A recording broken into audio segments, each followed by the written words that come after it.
Concern grows for a missing Brampton woman.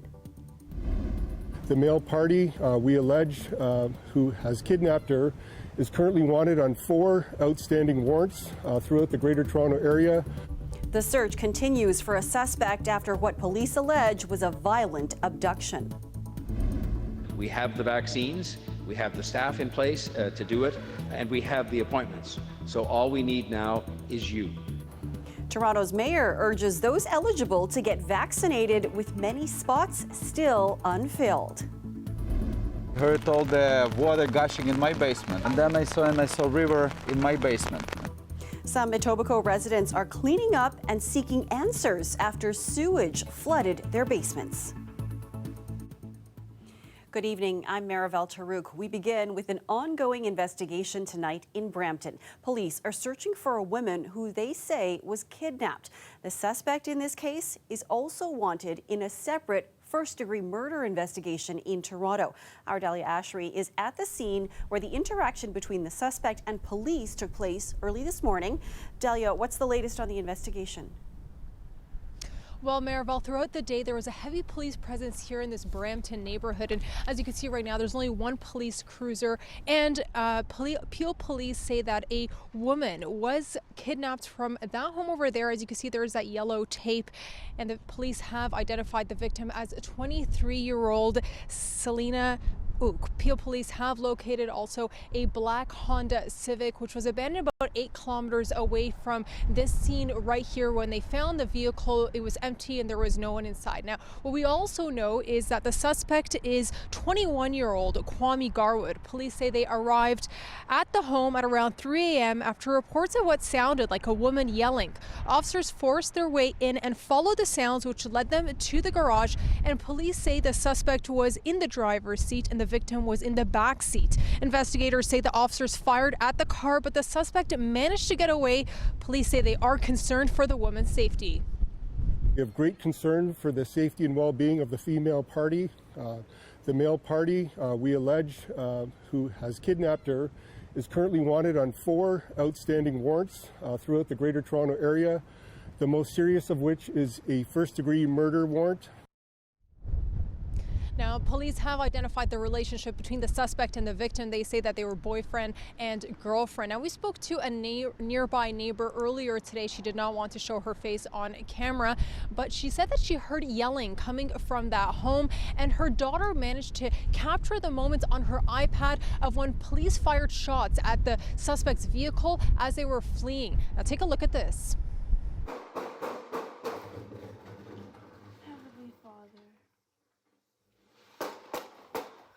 We see the cop car come up and 2 cops come out, and we hear them telling whoever's inside to let them in as well. We heard some scuffling, and then finally we heard some gunshots come, and we seen the car flee and go that way. So we heard like bang, bang, bang, bang, and then it stopped, and then when we see the car fleeing, we heard like 3 more bangs. Now, because police officers fired the shots, Special Investigations Unit, which is the province's police watchdog, is now involved. Now, what we also know about the arrest warrants out for Kwame Garwood is that police say the outstanding first-degree murder warrant for him is in connection with a fatal shooting that happened in Toronto of a 43-year-old man back in July. Now, as I said earlier, police are concerned for the safety of the woman and are asking if anyone happens to see the suspect or the victim to immediately contact police. Marivel? All right, Dahlia, thank you for the latest on this tonight. To the latest on COVID-19, Ontario is reporting 2,448 new cases of COVID-19 and 19 more deaths today. It is the 4th straight day with more than 2,000 cases. Here's the breakdown by region. Toronto reporting close to 800, Peel topping 350, York and Durham with more than 200 cases each, and Ottawa with 150 cases today.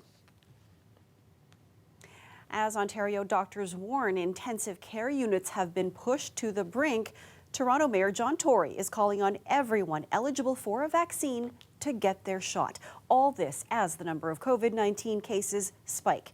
Talia Ricci reports. Toronto's mayor wants to see vaccination sites like this full to the brim. Those 70 and over can now book their first doses, but he says not enough are. Please get vaccinated. And don't put it off, he said. Thousands of appointments are available this week. We have the vaccines, we have the staff in place to do it, and we have the appointments. So all we need now is you. Peel Region says starting today, they'll have same-day appointments available for eligible residents there. On Friday, Michael Garron Hospital released a standby form to bring people in for a shot on short notice. 60,000 people signed up in around 30 hours, and they're not taking any more. Eligible groups will be prioritized. At this Markham hospital, physicians are growing frustrated with leftover doses. Many times we find ourselves a few hundred patients short. Dr. Weisberger says doctors at his hospital are rushing to match people with shots. The fact that 15 doctors are spending 3 hours on a Saturday and a Sunday to fill these clinics says there's something wrong with the way the system is working. I think that there should be a priority list, but at the end of the day, if there are vaccines that are drawn up and ready to go into arms, they can't be wasted. Dr. Isaac Bogosh, a member of Ontario's COVID-19 Vaccine Distribution Task Force, agrees. But he says this isn't a problem everywhere. Obviously, we have to look at why some individual centers don't have as many people going out to them. And I think these are clearly growing pains that need to be ironed out as the program opens up and expands. Healthcare workers who are seeing the leftovers say a solution is urgently needed. Every day that a vaccine sits in a fridge is a day for this pandemic to rage and grow exponentially. Vaccine supply is expected to be steady and even increase through the spring and summer. Talia Ricci, CBC News, Toronto. Starting tomorrow, Hamilton is moving back into the gray lockdown zone. The city's case rate has seen a significant increase to about 109 cases per 100,000 people. From March 15th to 22nd, Hamilton is one of 2 health units changing zones tomorrow. Eastern Ontario Health Unit is moving to the red zone. And while some regions are tightening restrictions, the province still allowed exceptions for outdoor dining in Peel and Toronto. And more changes in lockdown zones are being considered. An organization representing nurses in Ontario says the government is issuing contradictory messages and that these decisions by the government are threatening people's lives. The ICUs are pretty full. The variants of concern are spreading at an increasing rate. What nurses are asking is contain the virus, do not relax the public health measures because that is not helping, as we know. The Registered Nurses Association of Ontario wants the government to put in place stronger measures to allow the health system to cope with the rising number of cases. 2 North York elementary schools and a Scarborough Catholic school will be closed tomorrow due to COVID-19 cases. Toronto Public Health announced the closure of St. Dominic Savio Catholic School, Bryan Public School, and Victoria Village Public School. All students will be moving to remote learning. Well, after more than 2 weeks of being shut down, the Amazon facility in Brampton resumed operations this morning. The site, located at Heritage Road, north of Steeles, was ordered to close earlier this month, and all employees had to self-isolate after outbreaks led to more than 600 COVID-19 cases. Peel Public Health told CBC News Amazon has been cooperating in addressing the concerns raised in the order, and they continue to closely monitor the situation. These hateful attacks and these killings will not do to us what they intended. We will not be silenced, we will not disappear, and we will not be isolated. Supporters of Toronto's Asian community gathered today at Nathan Phillips Square to rally behind a community that has faced a great deal of anti-Asian hate over the last few weeks. The rally was organized by the Council of Newcomer Organizations and other community partners. Amongst my own families and friends, almost all of them have experienced, targeted racist taunting, name calling, and being spat at. Go says members of the Asian Canadian community often experience microaggressions, but the pandemic has made it worse. Earlier this month, the Chinese-Canadian National Council released their anti-Asian racism report.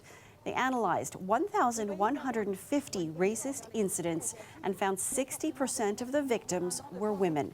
Go says the government needs to address the hate through education and by working with advocacy groups. Peel police are investigating after a Muslim prayer space at Toronto's Pearson Airport was vandalized last week. The incident is being investigated as a hate crime. Police were told by several people in the prayer space, in Terminal 3 was found in a vandalized state. It's left members of the Muslim community shaken. This is the kind of thing that makes communities afraid and is simply unacceptable. Now, of course, for this to happen at an airport, and in even a more brazen way, is of particular concern. Farouk says the Muslim sacred text, the Quran, was found thrown on the floor. He says the space can be used by anyone, but during the pandemic is mostly used by Muslim employees. With Ramadan coming up, he's concerned about safety. Last year during Ramadan, we saw, anecdotally, an uptick in attacks, in threats directed towards mosques around Canada. We're going to need to see how the GTA Authority, plans on keeping folks who work at Toronto Pearson feeling safe. In a statement to CBC News, the Greater Toronto Airports Authority says they strongly condemn the act and ask that they not overshadow the values that Canadians hold dear. Peel police are working with the GTAA to identify the suspects. Anyone with information is asked to contact the Airport Criminal Investigative Bureau.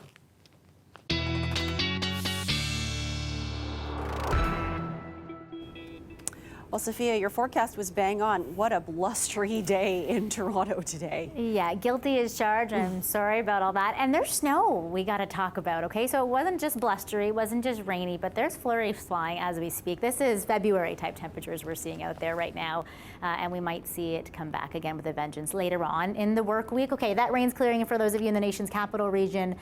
The wind is sticking around. We'll talk about that in a second, but this is snow. This is lake effect snow. We got a northwesterly wind mixing happening right now, and maybe even a little bit of freezing rain pellets in the London, Kitchener-Waterloo area. And if any of these bands lock in, you can even see some of these flurries flying as we speak in the north end of the GTA. It will clear into the overnight period, as will the clouds.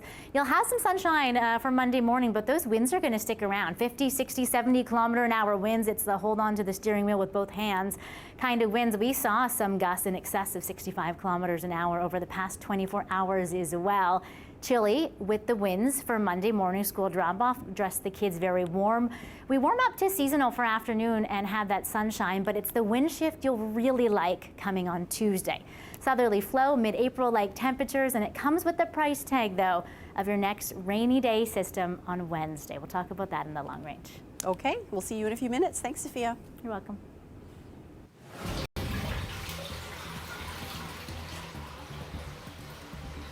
Not a pretty scene. More than a dozen houses in Etobicoke were flooded with sewage in an area that's undergoing a massive construction project. Now, the homeowners are worried they'll be stuck with the bill. That story's coming up.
Residents in Etobicoke are busy cleaning up after sewage spewed into more than a dozen homes Friday.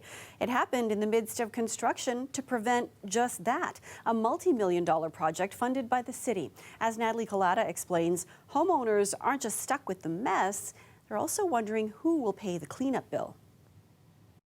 I heard all the water gushing in my basement, and then I saw river in my basement. It's a sight plumber Pavlo Pridluzhny never thought he'd see in his own home. Sewage spewing from his basement and no way to stop it.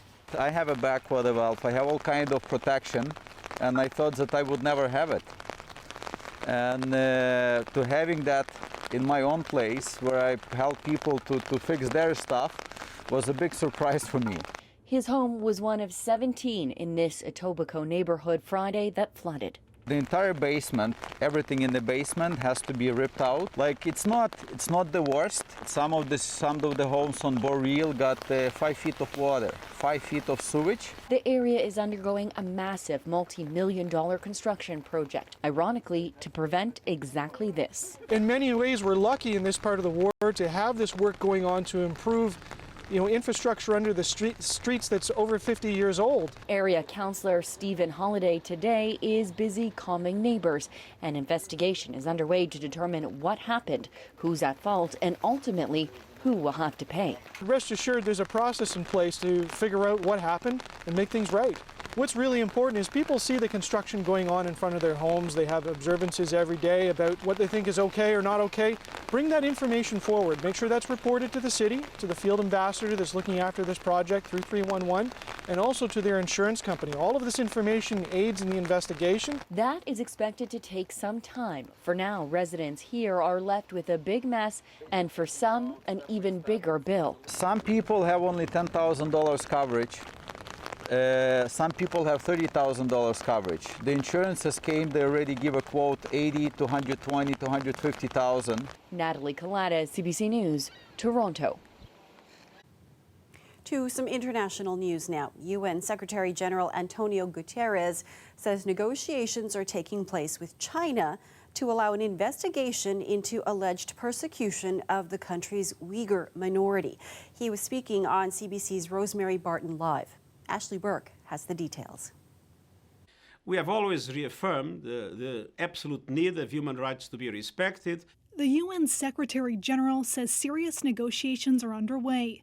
They ask for a UN Human Rights Commissioner to visit China's Xinjiang province, free of any restrictions. This is being negotiated at the present moment between the Office of the High Commissioner and the Chinese authorities, and I hope that they will reach an agreement soon and that human rights... Antonio Guterres spoke in an exclusive interview with Rosemary Barton Live. Pressures mounting on the UN to investigate allegations of human rights abuses, even claims of genocide on the Muslim minority. China has affirmed that and reaffirmed to me in several occasions that they want that mission to take place. Stop the Uyghur genocide! Protests took place last month on Parliament Hill after media reports citing forced labor, sexual violence, and population control methods against the Uyghur population. My father was taken to the concentration camp, and after that, I didn't know what's happening, like what happened to them. This is textbook-style genocide. Yesterday, China imposed sanctions on a list of individuals in Canada and the U.S., including Conservative MP Michael Chong and a House of Commons subcommittee on international human rights. Mr. Speaker, a move in retaliation after Canada and its allies placed sanctions on 4 Chinese officials. The more the international world stands up in unison and starts highlighting things like the genocide in Xinjiang, that will show that the international community does not accept the conduct of the Communist Party of China. As we engage China, one of our biggest sources of strength, our alliances, our partnerships. When we approach the challenges that China poses together, we're going to be much more effective in dealing with them. Foreign Affairs Minister Marc Garneau said the world is watching China, and Canada, along with its allies, will continue to take action when human rights obligations are violated. Ashley Burke, CBC News, Ottawa. Nashville is under a state of emergency after heavy rain triggered flash flooding overnight. People were forced to drag drenched possessions out of their homes and, in some instances, dump them. and drivers had to find alternate routes with roads washed out. At least 4 people died. Some were motorists whose cars were swept away.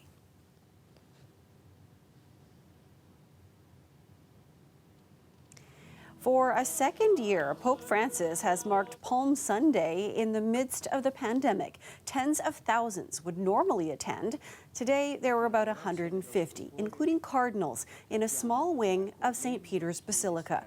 Francis said that beyond the sickness and economic dislocation, the pandemic is spreading distrust, desperation, and discord. He also said it is more important than ever to care for those facing hardship. That's a look at Ottawa tonight. A little chilly and obviously quite rainy there, but there is hope for warmer temperatures later this week. Coming up, Sophia will be back with your forecast. Also ahead. I miss my car. So I thought, right, let's get me a Jag to remember home. It feels so we can feel like normal again. He moved from Canada to Canada rather, from England, and he was feeling homesick. So he got his classic ride shipped to his new home. That story coming up. Stay with us.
A British man who moved from England to Windsor, Ontario, has taken keeping mementos from home to the next level by shipping a classic car across the ocean so he can start feeling more like himself again.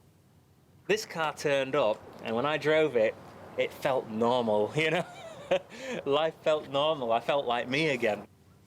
Salman Gul purchased a British-made 1995 supercharged XJR to help him feel less homesick, especially during the pandemic. He hasn't been able to drive it during the winter months, but looks forward to warmer temperatures to take his beloved vehicle for a ride.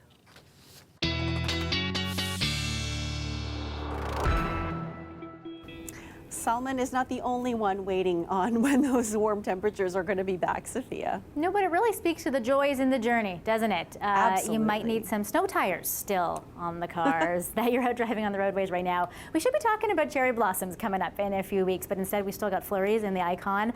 We may see them again later on this week as well. The cold was short-lived this weekend, but it does come back. So we have a mild start to the week for all of you. We cool down for April the 1st, and then we warm back up, which is the trend for next weekend. Bit of a roller coaster this week. Let's look at the week at a glance. There's that significant shot of colder air for you on Thursday. These are temperatures more reminiscent of February. Seems like an April Fool's joke. It is not, sadly. It may also come with some flurries and some showers as well, but you want to make sure you get out and enjoy as much outside time as you can for the early part of the week, especially Tuesday. Some of you, especially in southwestern Ontario, may even flirt with 20-degree warmth, so it'll be a lovely day. Temperatures more mid-April like. Real mixed bag March is. But that southerly flow we tap into on Tuesday also comes with some extra low pressure. A Texas low from the south merges into the low pressure front crossing by us, and we're talking showers throughout the day, Wednesday afternoon into Thursday morning, and on the back end, that real sharp cool down, and flurries again are in the picture, lake enhancement, maybe even a little bit of mixing with some whipping winds. About 5 to 10 millimeters of rain for the majority of us, a little bit more for those of you again in parts of eastern Ontario around the nation's capital region. Temperatures will plummet throughout the day on Wednesday. You reach this high early into the day, and then you will see that freezing mark come as you get into Wednesday overnight into Thursday with this real cool down as you hover around the 0-degree mark. And look at the sharp drop, right? Between 24 hours, you've got about 15, 16-degree drop. So it warms up though for next weekend. So we'll look forward to that when we see you next. And appreciate the warmth on Tuesday while we've got it. Thanks, Fingers Sophia. crossed. And that's our show for you tonight. Thank you for watching. Remember, you can stay caught up on news anytime on our website, cbcnews.ca. Have a great night, everyone.